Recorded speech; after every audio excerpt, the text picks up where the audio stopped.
അഷ്ടമൂർത്തി നൽകിയ പുതിയ അറിവ് വിശ്വസിക്കാനാവാതെ ആശ്ചര്യസ്തബ്ധനായി നിൽക്കുകയായിരുന്നു ജിംസൺ. അവൻ്റെ മനസ്സിലെ മൃതഭൂമിയിൽ മരണദുഃഖത്തിൻ്റെ വെള്ളവസ്ത്രം ധരിച്ചു നിശ്ചലമായി കിടന്ന സ്മരണകൾ മൃതസഞ്ജീവിനി തളിക്കപ്പെട്ടതുപോലെ പിടഞ്ഞുണർന്നു. അവയെല്ലാം സിത്താരയെക്കുറിച്ചുള്ള ഓർമ്മകളായിരുന്നു. ജിംസൺ, അഷ്ടമൂർത്തിയുടെ ശബ്ദം അവൻ കേട്ടു. ഞാനുണ്ടിവിടെയെങ്കിൽ എനിക്ക് വിശ്വസിക്കാൻ പറ്റുന്നില്ല. ഞാനും അതേ അവസ്ഥയിലാണടോ. അങ്കിൾ പറഞ്ഞത് സത്യമാണോ? രണ്ടുപേരുടെയും തമ്പ് ഇംപ്രഷൻ ശരിക്കും പരിശോധിച്ച് നോക്കിയോ? രണ്ടും തമ്മിൽ യാതൊരു സാമ്യവുമില്ല. വിരലടയാളം പരിശോധിക്കുന്ന രണ്ടുപേരെ ഞാനത് കാണിച്ചു. നമ്മൾ തന്നെ ഒരു ലെൻസ് പിടിച്ചു നോക്കിയാൽ മനസ്സിലാകും. രണ്ടുപേരുടെയും വിരലടയാളം വേറെ വേറെയാണ്. ട്വിൻസിന് ചിലപ്പോൾ എന്തെങ്കിലും വ്യത്യാസം ഉണ്ടായിരിക്കുമോ? എന്തു വ്യത്യാസം? ഇയാൾ എന്ത് വിഡ്ഢിത്തമ്മ പറയുന്നേ?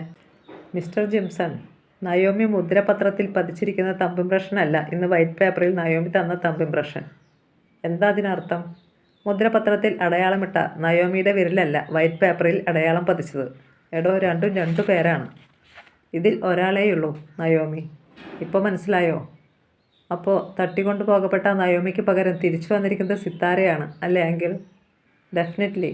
ഇനി എന്താ സംശയം? ഇതിൽ കൂടുതൽ തെളിവെന്തിന്? ഓ മൈ ഗോഡ് അങ്കിളെ, എനിക്ക് അങ്ങനെ തന്നെയാണല്ലോ. അൺബിലീവബിൾ, ഇമ്പോസിബിൾ എന്നൊക്കെ മനസ്സിൽ കിടന്ന് പതയ്ക്കുകയാണ്. പക്ഷേ എങ്ങനെ വിശ്വസിക്കാതിരിക്കും? അങ്കിളെ, ഇതിലെവിടെയെങ്കിലും ഒരു കൃത്രിമം നടന്നിരിക്കാൻ സാധ്യതയുണ്ടോ? എന്ത് കൃത്രിമം? അതായത് ലാൻഡ് ഡീഡ് രജിസ്റ്റർ ചെയ്തപ്പോൾ മുദ്രപത്രത്തിൽ തമ്പ് ഇംപ്രഷൻ ചേർത്തിരിക്കുന്നത് നയോമിക്ക് പകരം മറ്റു വല്ലവരുമാണെങ്കിലോ? അങ്ങനെ ഒരു സാധ്യതയുണ്ടോ? അഷ്ടമൂർത്തിയുടെ മറുചോദ്യത്തിൽ സംശയമുണ്ടെന്ന് ജിംസണും മനസ്സിലായി. അങ്കിൾ അതൊന്ന് അന്വേഷിക്കോ? ഏതെങ്കിലും വെണ്ടറെ വിളിച്ച് അന്വേഷിച്ചാൽ മതിയല്ലോ. ഞാൻ ചോദിക്കാം, ഇപ്പം തന്നെ പറയാം. ശരി, ഞാനിവിടെ വെയിറ്റ് ചെയ്യാം അങ്കിളെ. ജിംസൺ ഇതുവരെ അനുഭവിച്ചിട്ടില്ലാത്തൊരു വേവലാതിയോടെ മുറിയിലൂടെ തലങ്ങും വിലങ്ങും നടന്നു. അഷ്ടമൂർത്തി തനിക്ക് പരിചയമുള്ള വെണ്ടർമാരിലൊരാളെ ഫോണിൽ വിളിച്ച് തിരക്കി. മാഷേ, മുദ്രപത്രത്തിൽ വിരലടയാളം ചേർക്കുമ്പോൾ ലാൻഡ് വിൽക്കുന്ന ആളുടെയോ വാങ്ങുന്ന ആളുടെയോ വിരലടയാളം പകരം മറ്റാരെ കൊണ്ടെങ്കിലും പതിപ്പിക്കാറുണ്ടോ? തീരെ നിവൃത്തിയില്ലാത്ത സാഹചര്യത്തിൽ ചില വെണ്ടർമാരൊക്കെ അങ്ങനെ ചെയ്യാൻ നിർബന്ധിതരായി തീരാറുണ്ട്. ഒപ്പിടേണ്ട കക്ഷിക്ക് കൃത്യസമയത്ത് എത്താൻ കഴിയാതിരിക്കുക, ഉദാഹരണത്തിന് ട്രാഫിക് ബ്ലോക്കിലോ മറ്റോ പെട്ട് വരാൻ ലേറ്റാവുക, തലേദിവസം തന്നെ ഡീഡ് തയ്യാറാക്കി പിറ്റേന്ന് രാവിലെ സബ് രജിസ്ട്രാർ ഓഫീസിൽ കൊടുക്കേണ്ടുന്ന ചില കേസുകൾക്ക് യഥാർത്ഥ ആൾ രോഗക്കിടക്കയിലോ മറ്റോ ആണെങ്കിൽ സബ് രജിസ്ട്രാർ ഓഫീസിൽ മാത്രം വന്നാൽ മതി എന്ന ധാരണയിൽ മുദ്രപത്രത്തിൽ പകരം ആളെ കൊണ്ട് തമ്പ് ഇംപ്രഷൻ ഇടുവിക്കുക. പക്ഷേ രജിസ്ട്രാർ ഓഫീസിൽ സൈൻ ചെയ്യുന്നത് യഥാർത്ഥ ആൾ തന്നെ ആയിരിക്കും. അഷ്ടമൂർത്തിക്ക് അത്രയും മറുപടി ധാരാളമായിരുന്നു. അയാൾ ഉടനെ തന്നെ തൻ്റെ ഫോണിൽ സേവ് ചെയ്തിരുന്ന കൃഷ്ണമ്മയുടെ നമ്പർ തപ്പിയെടുത്ത് കൃഷ്ണമ്മയെ വിളിച്ചു. കൃഷ്ണമ്മയെ ലൈനിൽ കിട്ടിയ ഉടനെ പറഞ്ഞു, ഞാൻ അഷ്ടമൂർത്തിയാണ്. എനിക്കൊരു സംശയം ചോദിക്കാനുണ്ടായിരുന്നു. എന്ത് സംശയം? കൃഷ്ണമ്മയുടെ സ്വരത്തിൽ ചോദ്യമുനകൾ കൂർത്തു നിന്നു. അനിൽ ബാബുവിൻ്റെ അമ്മയുടെ പേരിലുണ്ടായിരുന്ന ആ വീട് നയോമിയുടെ പേരിലേക്ക് പ്രമാണം നടത്തിയപ്പോൾ നിങ്ങൾ രണ്ടുപേരും അവരുടെ ഓഫീസിൽ പോയിരുന്നോ? കൊടുക്കുന്ന ആളും വാങ്ങുന്ന ആളും ഒപ്പിടാതെ രജിസ്ട്രേഷൻ നടക്കില്ലല്ലോ. വെണ്ടറുടെ ഓഫീസിൽ മുദ്രപത്രത്തിൽ വിരലടയാളം പതിപ്പിച്ചത് നയോമിയായിരുന്നോ? അതെ. രജിസ്റ്റർ കച്ചേരിയിലും അവൾ തന്നെയല്ലേ ഒപ്പിടേണ്ടത്? ഉറപ്പാണല്ലോ അല്ലേ? വക്കീലിപ്പോൾ ചോദിക്കാനെന്താ കാരണം? പകരം നിങ്ങളാണോ ഒപ്പിട്ടതെന്ന് അറിയാൻ വേണ്ടിയാ. അങ്ങനെ ചിലരൊക്കെ ചെയ്യാറുണ്ടത്രേ.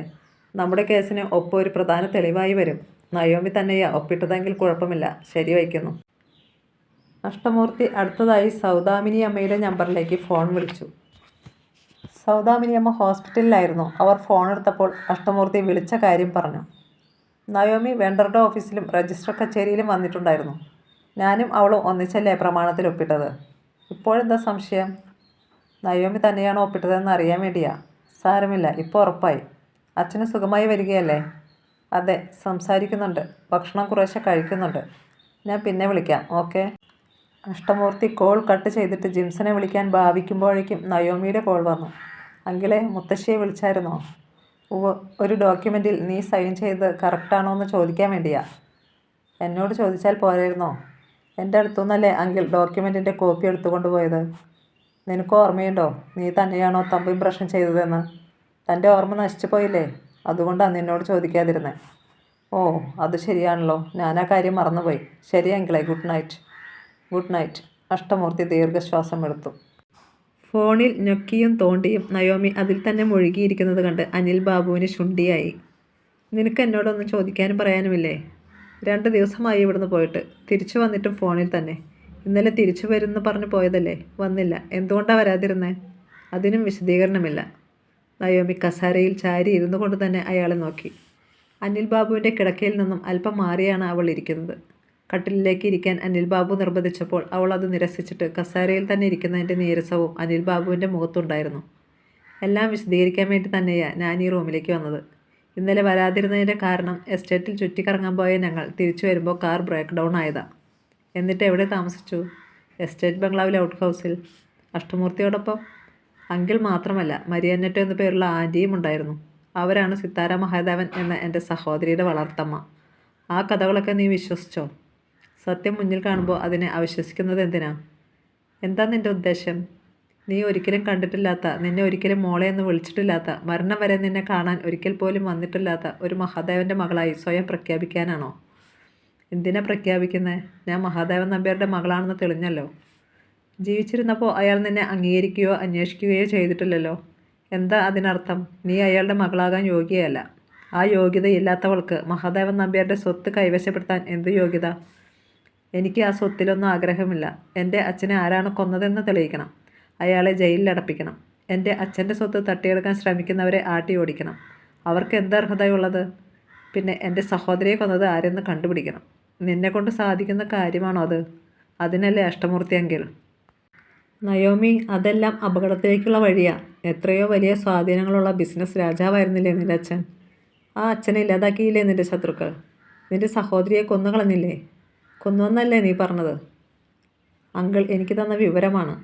എന്തുമാകട്ടെ, അവൾ ജീവിച്ചിരിപ്പില്ല. അത്രയും പ്രബലരായ 2 പേരെ കൊന്നവർക്ക് നീ എത്ര നിസ്സാരം. നിനക്കാരാ ഉള്ളത്? എണീക്കാൻ വയ്യാതെ കിടക്കുന്ന ഞാനോ? 5 വയസ്സ് തികയാത്ത മോളോ? നിന്നെ ആശ്രയിച്ചു മാത്രം ആഹാരം കഴിക്കുന്ന 4-5 വയറുകളോ? അനിലേട്ടൻ ഇപ്പോൾ എന്താ പറഞ്ഞുകൊണ്ട് വരുന്നേ? അത്രയും പ്രബലരായവരെ വകവരുത്തിയവർക്ക് നീ ആരാ? വെറും കീടം. അവർക്ക് ഞെരടി കൊല്ലാവുന്നതേ ഉള്ളൂ നിന്നെ. അതുകൊണ്ട് നീ അവരോട് വെല്ലുവിളിക്കാൻ പോകണ്ട. അവർക്ക് നീ മഹാദേവൻ നമ്പ്യാരുടെ മകളാണെന്നോ അയാളുടെ സ്വത്തിന് അവകാശിയാണെന്നോ അറിഞ്ഞുകൂടാ. നീ അവരെ ശല്യപ്പെടുത്താത്തിടത്തോളം നിന്നെ ഒരു വിധത്തിലും അവരുപദ്രവിക്കാൻ വരില്ല. എന്തിനാ വെറുതെ സ്വന്തം ജീവൻ കൊണ്ടുപോയി കുരുതി കൊടുക്കുന്നേ? എൻ്റെ അച്ഛൻ്റെയും കൂടപ്പിറപ്പിൻ്റെയും സ്വത്ത് അവരെ വകവരുത്തിയവർ തന്നെ സ്വന്തമാക്കി അനുഭവിച്ചോട്ടെ എന്നോ? നിനക്കറിയില്ലായിരുന്നല്ലോ അങ്ങനൊരു അച്ഛനുണ്ടെന്നും അത്രയും സ്വത്തുണ്ടെന്നും. ഇത്രയും കാലത്തെ ജീവിതത്തിൽ അതിൽ നിന്ന് ഒരു പൈസ പോലും നിനക്ക് ഉപകാരപ്പെട്ടിട്ടുമില്ല. അങ്ങനെ ഒന്നില്ലെന്ന് തന്നെ ഇനിയും വിചാരിച്ചേക്കണം. എന്നിട്ട് എന്തു ചെയ്യണം? നമുക്കറിയാവുന്ന ജോലി ചെയ്ത് ഉള്ളത് കൊണ്ട് ഓണം പോലെ കഴിഞ്ഞുകൂടിയാൽ പോരെ? ഇതുവരെ അങ്ങനെയായിരുന്നല്ലോ. എനിക്ക് സ്വത്തുമോഹമില്ലെന്ന് ഞാൻ പറഞ്ഞല്ലോ. എത്ര ലളിതമായിട്ട് വേണമെങ്കിലും ജീവിക്കാൻ ഞാൻ തയ്യാറാണ്. പക്ഷേ അച്ഛനെയും എൻ്റെ സഹോദരിയെയും കൊലപ്പെടുത്തി സ്വത്ത് കൈക്കലാക്കിയവരെ ഞാൻ വെറുതെ വിടില്ല.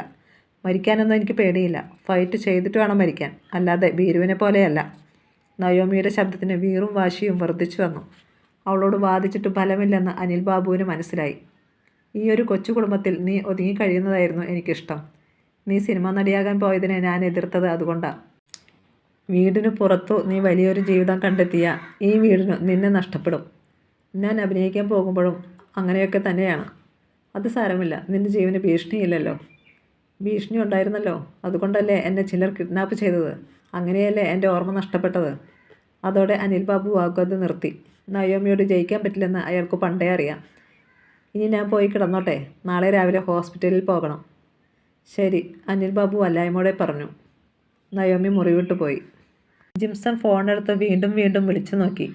അഷ്ടമൂർത്തിയുടെ നമ്പറിലേക്ക് കോൾ പോകുന്നില്ല. വിളിക്കുന്ന ഉടനെ കോൾ എൻഡ് എന്ന് കാണിക്കുന്നു. സംസാരിക്കുന്നതിനിടയിൽ മുറിഞ്ഞു പോയതാണ്. പിന്നെ ശരിയായിട്ടില്ല. കുറേ കഴിഞ്ഞപ്പോൾ അഷ്ടമൂർത്തിയുടെ കോൾ വന്നു. കോൾ ചെയ്യുന്നതിനിടെ ഹാങ്ങായി പോയതാ. ഞാൻ പിന്നെ സെറ്റ് ഓഫ് ചെയ്ത് സിം കാർഡ് പുറത്തെടുത്ത് തുടച്ചു വൃത്തിയാക്കി ഒന്നുകൂടെ ട്രൈ ചെയ്ത് നോക്കിയതാ. ഇപ്പോൾ കുഴപ്പമൊന്നുമില്ലല്ലോ. ഇല്ല, ജിംസൺ അക്ഷമനായി. ഞാൻ എല്ലാം വിശദമായിട്ട് തിരക്കി ജിംസൺ. ഒരു കാര്യം തീർച്ചപ്പെടുത്തിക്കോ, ഇപ്പോൾ നമ്മുടെ കൂടെയുള്ളത് നയോമിയല്ല, സിത്താര മഹാദേവനാണ്. മരിയന്നറ്റ് വളർത്തിയ കുട്ടി, നീ പ്രേമിച്ച സിത്താര. ജിംസൻ്റെ ഉടലിലെമ്പാടും കുളിരിൻ്റെ പൂക്കൾ വിടർന്നു. രോമക്കുത്തുകൾ ഉണർന്നു തരിച്ചു നിൽക്കുകയാണ്. ഇനി ജിംസൺ, നമ്മൾ രണ്ടും കൂടി വേണം ചിലത് തീരുമാനിക്കാൻ. 1, നമ്മളല്ലാതെ മറ്റാരെങ്കിലും ഈ സത്യം അറിയണോ? 2, നമ്മൾ അറിഞ്ഞതായി സിത്താര അറിയണോ? 3, ശത്രുക്കളുടെ മുൻപിൽ സിത്താരയെ നയോമിയായിട്ട് അവതരിപ്പിക്കണോ അതോ സിത്താരയായിട്ട് അവതരിപ്പിക്കണോ? ഇത് 3ഉം വളരെ ആലോചിച്ച് മാത്രം എടുക്കേണ്ട തീരുമാനങ്ങളാണ്. അങ്കിൾ, ഇടയ്ക്ക് ഞാനൊരു സംശയം ചോദിച്ചോട്ടെ. തട്ടിക്കൊണ്ടു പോകപ്പെട്ട നയോമിക്ക് പകരം കൊല്ലപ്പെട്ടത് നയോമിയായിരുന്നോ? ആ ആൾമാറാട്ടം എങ്ങനെ സംഭവിച്ചു? കൊല്ലപ്പെട്ടത് നയോമി തന്നെ, അക്കാര്യത്തിൽ സംശയം വേണ്ട. അപ്പോൾ സിത്താര കൂടി അറിഞ്ഞുകൊണ്ടായിരുന്നോ ആ കൊലപാതകം? അല്ലെങ്കിൽ എന്തിനാ സിത്താര തിരിച്ചു വന്ന് നയോമിയായിട്ട് അഭിനയിക്കണം? സിത്താരയ്ക്ക് നയോമിയെ പറ്റി ഒരറിവ് മുൻപില്ലായിരുന്നല്ലോ. ജിംസൺ, ഇത് വളരെ കോംപ്ലിക്കേറ്റഡ് ആണ്. നമ്മൾ തലമുടി നാരിഴ കീറുന്ന പോലെ ഓരോന്നോരോന്ന് ചികഞ്ഞെടുത്ത് പരിശോധിച്ചേ പറ്റൂ. വളരെയധികം ചോദ്യങ്ങൾക്ക് ഉത്തരം കണ്ടെത്തേണ്ടിയുമിരിക്കുന്നു. So be careful. തൽക്കാലം നമ്മൾ രണ്ടും മാത്രം ഇതറിഞ്ഞാൽ മതി. നിന്റെ മമ്മ പോലും അറിയണ്ട. ജിംസൺ മറുപടിയൊന്നും പറയാതെ തനിയെ നിന്ന് തലയാട്ടി.